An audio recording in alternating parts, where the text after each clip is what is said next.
Hello, Facebook family. It is me, Shannon LaBruyere. I am alive and loving it tonight, and this is Sunday Night Live. Welcome to everybody who has, I hope, had a wonderful day honoring your Father. Even if it's your Heavenly Father, it's good. Chris, I'm glad you're here. Andrea, thanks for jumping on. You guys are spot on, jumping right in. I love it. All right, it is Sunday, June 16th, 2019, and it is 7 o'clock p.m., and it is time for us to learn to thrive in change. Peter, I'm glad you're here. Thanks for jumping on. All right, tonight we're going to be talking about what do you have in your hand. So we're going to take a deep dive into what do we have in our hand, and why do I even ask that question? Because it's a question that every one of us needs to ask ourselves if we want to move forward with our plans. Those of us who feel stuck, those of us who have had challenges in life, it's sometimes tempting to think that we have nothing to work with, but I don't believe that for a minute. I believe every one of us has everything we need right now to do the next thing that we need to do. So we're going to talk about that more, because that's a key part of thriving in the midst of change, especially change that we want to see happen in our lives, the change that we're trying to design. So we're going to take a deep dive, a little bit of a deep dive into that in just a minute. But while we're waiting for some of you to jump in, Giselle, I'm so glad you're here. Glad to see you. While we're waiting for some people to kind of jump in and tag their friends and tell them, hey, there's some inspirational, motivational, transformational stuff happening over here. Why don't you join in? While you guys are doing that, I'm going to let you know that I have set the date for the mastermind group that I talked about last week on Sunday Night Live. I talked about having a virtual mastermind group so that people wouldn't have to drive to be there, but no matter what city or country you're in, you would have an opportunity to join together with other like-minded people who want to grow as leaders. And I had a great conversation today with somebody who said, I'm not a leader. And I think she said that because she doesn't have a title. But I want to remind everybody who's watching this, being a leader does not mean you have a title. Being a leader means you influence people. Because as my mentor John Maxwell says, leadership is influence, nothing more and nothing less. So if you are influencing people, if you want to influence people in any way, you are a leader. And the first step for a leader to be able to be a great influence is to be able to lead ourselves. So that's the topic of the first mastermind. So for those of you who are wondering, those of you who messaged me and said, tell me more, this is when it's happening. It's going to be for 3 Saturdays in July. Can you hear that thudding noise? That is Ted the dog. And he is adamant that he needs to be here. And since his dad left and I'm here with him just by myself, I better go get him. So you guys hold the phone. I'll be right back. I'm letting Ted in. And he better not be a jerk.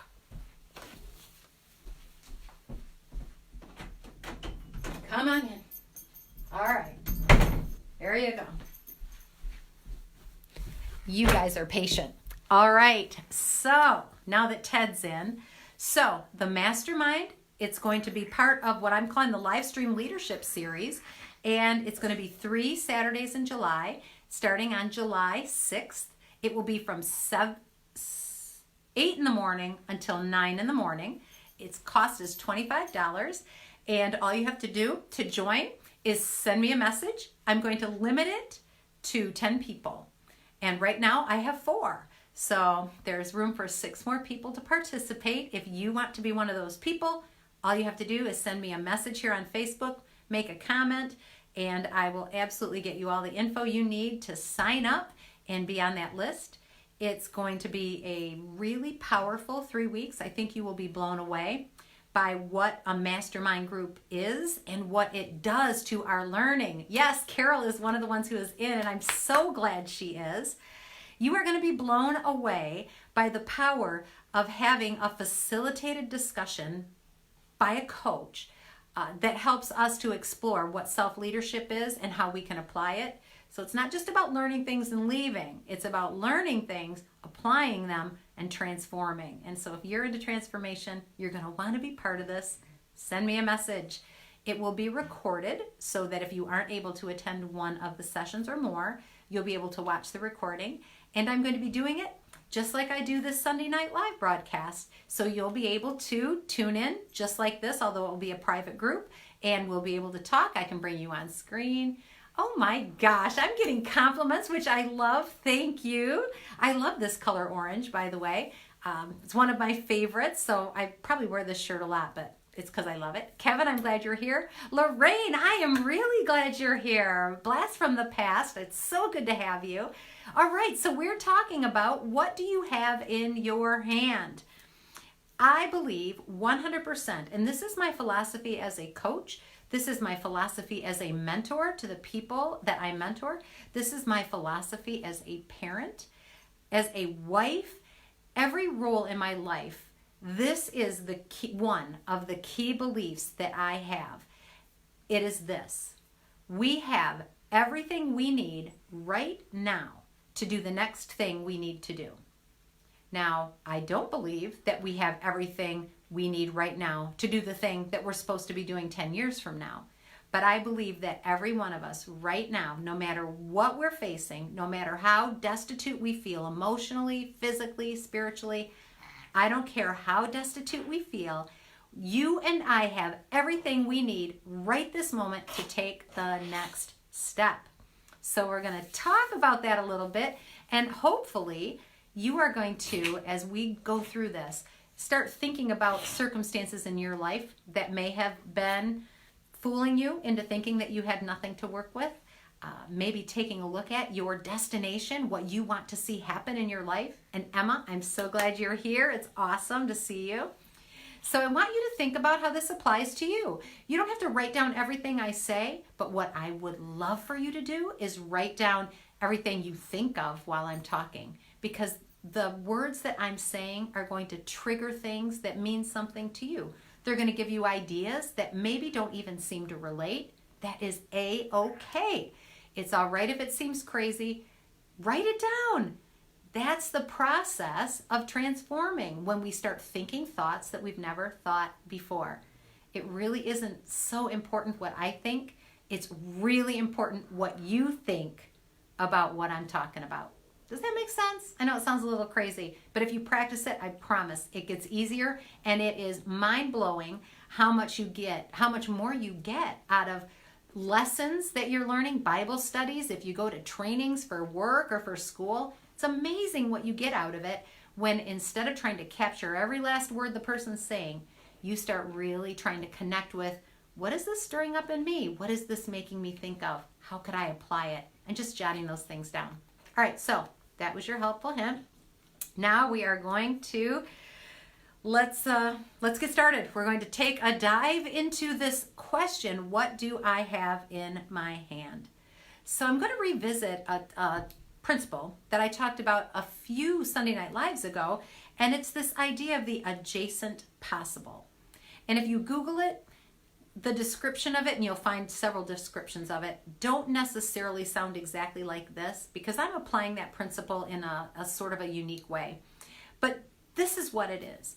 The idea of adjacent possible is that where I'm standing right now, there are there are a certain set of possibilities that are open to me because of where I am. And if I stay exactly where I am going to only see the same things that I have always seen. A few years back, my husband and I went on a wonderful hike in the Red Mountains of Sedona, and it was beautiful. And we took it's like a 7-mile hike, 3.5 miles up the side of a mountain and then 3.5 miles down. And it was beautiful, but I'll be honest, as we're walking on the path, it was very similar to what I see here in Michigan when I'm taking a walk at our lovely Metro Park. There were some pine trees, the air was cool, there was a nice dirt path. It was beautiful, no doubt. The sky was gloriously blue, but there was nothing really different about it. But every step we took, we got to see a little bit something different. And picture when you're on a path, especially a winding path, you know, until you go around that corner, you don't know what you're going to see. You have to keep taking the steps. So the idea of adjacent possible is this. Until I take a step, I can't know what I can see from that new place, because every time we take a step, we're able to see something different. And as Ken and I came around a corner on this mountain path, we took one more step, and all of a sudden, a valley opened up. It was beautiful, it was lush, it was breathtaking. And then there was a vista of mountains along the rim that were just unbelievably beautiful. And the sun as it came over was mind-bogglingly gorgeous. It was unbelievable. And all of that was there all of the time. It was there the whole time we were walking that path. But we couldn't see it until we took that next step. So I want you to know that it is really, really important for you to take steps, because as you take steps, no matter how small they may seem, every time you take a step, you see something different. You see more possibility. You see more things that are adjacent to where you're at that you couldn't see just a couple of steps back. That's why it's so critical to have a destination, to know where you're heading, and then take steps toward it. Because when you take steps toward your destination, resources start coming your way. I just love, this is a small one, but it is a significant one for me, and I am totally excited about it. Last week, I shared with you the power of a plan, and I told you that I plan to write a book. And the topic of my book, I'll share with you in the future coming up, and we'll be talking a lot about it, I'm sure. But it's a powerful, powerful topic. I'm totally committed to doing it. I know people need to hear it, and I've been thinking about it for years and never taking any action. And when I took an action, amazing things start to happen. So last week, the action that I said I committed to take was to make a calendar. And folks, I made it. This is it. This is a calendar that's taller than I am. This calendar is so big, I can't ignore it. This is the calendar that I said I was going to make that is going to keep me on track to have a book published by March of 2020. This is it. This is my tool. This is the commitment that I made and that I followed through on so that I would be able to not just talk about accomplishing something big and important, but do it. And it's so amazing because when I decided to make a decision, get it out there, I'm going to write a book. This is when it's going to happen. This is how I plan to go about it. When I made that decision, things start happening. One of the first things that happened was a good friend of mine who is a counselor, and he happens to be my counselor. His name is Jim. My good friend Jim said, Shannon, you're writing a book. I know somebody who's written a book, and it's right out there in the office. Would you like to talk with him and find out the process that he followed? I would love to talk to him. I do need to talk to people who've written a book. I do need to. I got a brochure in the mail from the local library. Guess what they have in my city or in my community? They have the Romeo Authors Group. What do they call it? I think it's just the Romeo Authors Group. And once a month, authors from my area get together at the local library and they talk about what it's like to be an author. They help sharpen each other. I've never been. I can't wait to go. This is amazing. The resources are coming my way. Today, when I went to church, my pastor, who is an author, gave me a book. It's called Published, The Proven Path from Blank Page to Published Author. Resources coming my way. It's the same for you. When you make the decision to take action, resources start coming your way and you start seeing more possibilities. All right. Thinking, my friends, and this is a reminder that we can all use, thinking does not equal action. Worrying does not equal action. Discussing, cogitating, ruminating, stewing, brooding, pondering, considering, mulling, deliberating, analyzing. None of those things equal action. Action equals action. Align with your destination. Take a step toward it. Get a result. Evaluate that result. And then take another step. You have what you need right now to take one more step toward your goal. I'm going to pause here for a moment, and I just want you to receive that. I have everything I need right now to do the next thing I need to do. You do. You do. There is no room for excuses because all you need is the resources to take one more step. And when you take it, other resources come pouring in. Emma says, so true. Emma, you've seen it happen in your life. I'd love to hear more about that. It is amazing what happens when we decide and take action. And when we tell ourselves that we don't have what we need to take that next step, we are putting ourselves in a victim mode. If you think that you are always in need of something more before you can accomplish what you set out to accomplish, you have set yourself up on the wrong side of a losing equation. You have gifts, you have skills, you have strengths, you have experience.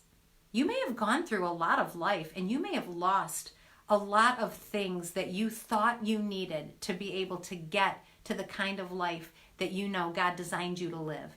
You may think that, but I want you to reconsider because those experiences are not wasted. You have gained something from them that will equip you to take just one more step.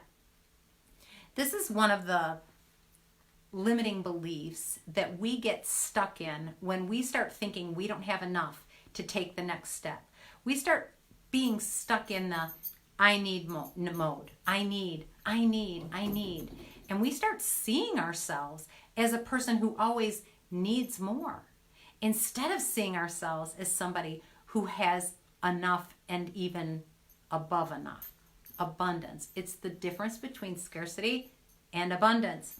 So I know a woman who suffered a relatively minor injury while she was on the job.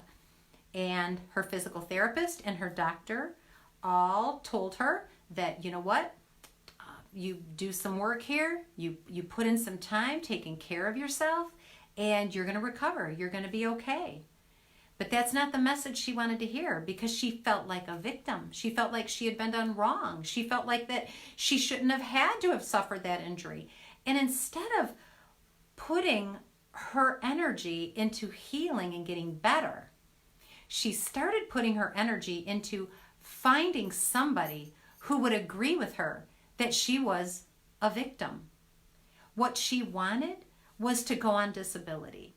And she put all of her time, and I'm not exaggerating when I say all of her time, she put all of her time and all of her energy going from doctor to doctor, from lawyer to lawyer, trying to find somebody who would agree with her limiting belief that she was injured forever and would never be able to work. And she shared with me how disgusted she was that nobody would agree with her that she was unable to work for the rest of her life. And I had to ask her this hard question. Do you want to be unable to work for the rest of your life? Because if you don't want that, it's time to turn your energy into pursuing what you do want. If only she had put all of that energy into pursuing health and recovery, what a different life she would have lived. But she took a snapshot of herself as a victim, and that's where she stayed. And she pursued reinforcing that mindset for as many years as I knew her. I'm not sure how her story ends. We moved away from the area. We became disconnected. I hope and I pray that she had a change of heart, that she came to a new awareness that trying to justify her lack and her need, trying to validate that was not a good investment of her time and energy. Missy, I'm so glad you're here. And Shay, I'm also glad you jumped on. I think we do that sometimes. We see ourselves as a victim. We suffer something that hurt us. And then we just take a snapshot of ourselves there. Like, yeah, I'm a victim. And we don't recognize that we've grown and we've changed. And don't mistake what I'm saying here. There are legitimate times when we need help. There are. There is nothing wrong with needing help, asking for help, not having to go it alone, having people come alongside us. That's all good.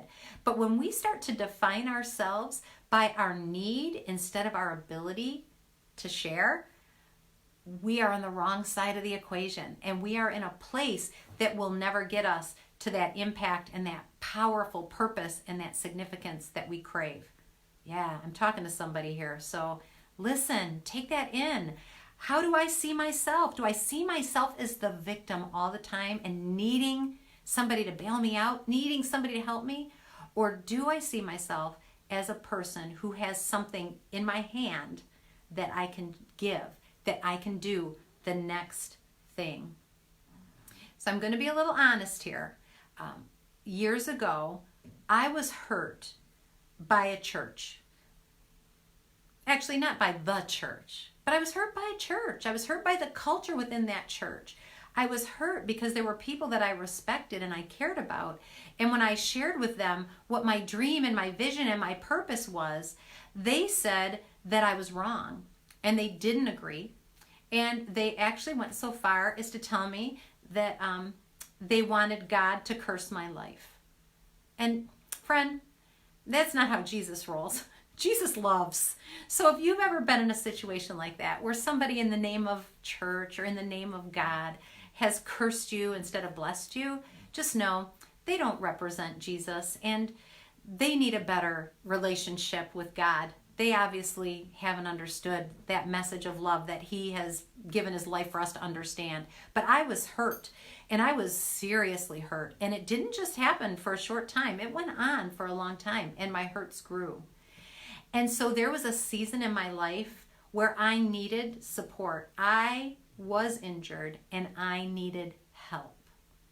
And so when I would go to church, we would visit churches, my family and I, and when I would go, I went with this idea that I needed help.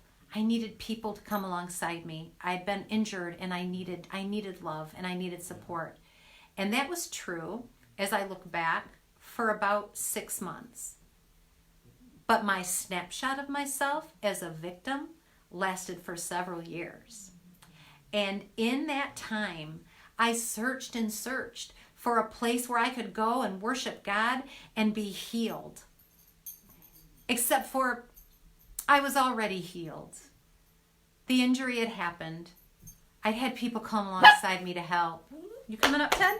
Come on. Come on up. Come on. He's worried about me. Hello, Comfort. I'm glad you're here. The truth was that I was healed. And instead of acting like a healed person who had abilities and strengths and could share with others, I was going places, and not just church. I was going everywhere thinking, people need to help me. Help me. I'm sad. I need help. And finally, I came to the awareness of what was true for years before I saw it. I didn't need any more help. It was my job to start helping other people. I had something I was supposed to share. I had been seeing myself as a victim when I needed to see myself as a helper. I needed to start looking for people to help instead of looking for people to help me. So I'm not sure how that applies to whatever situation you're in. I hope and I pray that you are in that place where you are saying, you know what, I've suffered. I've had some disappointments. I've bumped my head a few times. I've made some big mistakes. but I am moving forward and I'm going to take what I learned and I'm going to help other people. Because when we change our thinking from I'm a victim to I'm a helper, all of a sudden we get to get a little bit more in tune with our tools, with the things that we actually have in our hands. How many of you have heard of Susie Orman? She is a financial guru. She does a lot of work on PBS, and she's really, really smart and has a lot of wise advice. Some of you may have heard of, Dave Ramsey. So Susie Orman, Dave Ramsey, financial gurus, help people to be financially healthy. And Christine, I'm glad you jumped on. Thank you for being here. So Susie Orman, Dave Ramsey, both say the same thing. No matter how little money you make, no matter how little money you have enough to donate some of it to charity. You always have something that you can give. This is why that matters. Because when we think we don't have enough to share, we're in victim mode. We're in waiting for the universe to bring us mode. We're in reactive mode. But when we see ourselves financially as having enough to share, it unleashes abundance in our mindset. It unleashes abundance in our attitude. And that abundance mindset is what allows us to see what's in our hand. Instead of ignoring all of the gifts and the talents and the abilities that we have and thinking we have nothing, by starting to give, we unleash this idea of, wait a second, I've got enough. I've got enough. Some of you may be familiar with the story of Moses in the Bible. He was the leader of the Israelites. They were in captivity with the Egyptians for hundreds of years. And God spoke to Moses and said, Moses, you're the guy. I'm going to have you lead the Israelites out of captivity. You're going to free them. They're going to go out and conquer and start a nation. And Moses said, I have nothing. The world has been very unkind to me. Kind of got a criminal record, God. Not really good at talking. Moses was really, really attached to seeing himself as a victim and as seeing himself of a man with no resources. And this is what God said to Moses. He asked him this question, what do you have in your hand? And at the time, Moses he was a shepherd. He had his staff in his hand. He had a stick that he used every day to help him walk. He kind of, pushed some sheep with it. He dug holes with it. It was just a stick. It was part of his everyday life. And he says to God, I have a stick in my hand. I have my staff. And in this story in the Bible, God tells Moses to throw it down. And that staff turns into a powerful, intimidating, amazing snake. And I just want to ask you, the normal things that you have in your hand that you have disregarded, that you have not seen as powerful, I want to ask you to evaluate them. Because you've been making excuses about why you're not taking one step towards your goal. You've been blaming other people. You've been waiting for somebody to bail you out. You've been waiting for some magic to happen for you to win the lottery. And what really matters is what you have with you right now. What talent do you have that can help you take the next step? Do you want a promotion at work? Getting a master's degree maybe is on your radar. What have you done to get there? Yes, that costs a lot of money. You don't have to worry about that right now. How about picking a school that you'd like to go to? How about getting on the internet and doing some research of where has the best program? Take that step. It doesn't cost you thousands of dollars to take that first step. This is what happens. That first step tells everything in your life. It tells your brain. It tells God. It tells the universe, I'm serious. And resources start coming your way. And every step you take toward that great dream that you have, you are going to see more and more possibilities. You're going to meet more people who can give you information, who can share a book with you, who can help you to stay on track with your calendar. You are going to find that as you take those specific steps using just what you have right now, if all you have is your mobile phone and you've got access to Wi-Fi, you can do research to find out, where would I like to go? What would I like to do? What would that look like? Who can I help? What's my purpose? How do I want to get there? All of those questions happen when you acknowledge that right now you have what you need to take the next step. Does that make sense to you? One step, not all of them. Not every step now. I'm not asking you to go racing to the goal. You do not have to race from here to your doctorate. You can take it one step at a time. You want to write a book? You don't have to sit down tomorrow and write the whole thing. You can take it one step at a time. I can attest to that. Do you want to change jobs? Do you have a career that you want to just totally abandon and start something new that excites you in your area of purpose and passion? You can do it. I don't recommend that you call tomorrow and quit your day job. I recommend you take a step, find out what it takes.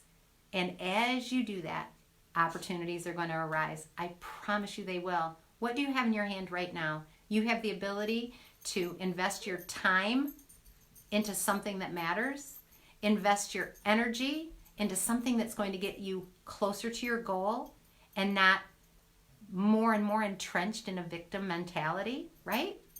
You can use those things we all have, time and energy. You can invest those things into something that's going to take you one step closer. What do you have in your hand? Time and energy. You choose what to do with both of those things. I love to say, where your focus goes, your energy flows. You will feed the beast. You think about what you lack, you dwell on it, you use it to make excuses, and you will feed that beast. All right, let's see what Emma has been saying. Oh, she's talking about excuses for sure. Let's see, taking steps is a little scary and uncertain at times, but help has always been there and is still coming in. Emma, I'm so glad to hear that. Yes, it's amazing when we start focusing on the good we want to accomplish. You want to come up, Ted? You gotta wait. You gotta wait, buddy. You're never coming in here again. He's never coming in here again. Come here, buddy. You know what? You're gonna have to be patient. Stop. He doesn't obey either. Anyway, Emma, sorry for the interruption. It's absolutely true that when we start taking action toward what we want, people come in around us. People come in around us. All right, so as we wrap up here, I want to remind you that you have everything you need to do everything you need to do one step at a time. That's all it takes. One step. And I want to encourage you to do that. The next thing I want to remind you is, if you are interested in jumping into our Leadership Mastermind, which is going to focus on self-leadership, 3 weeks. It's going to be done on Facebook Live. Starts July 6th and then is 3 Saturdays in a row. I would love to have you be a part of it. If you've never taken part in coaching, this is a great way for you to experience what coaching is like.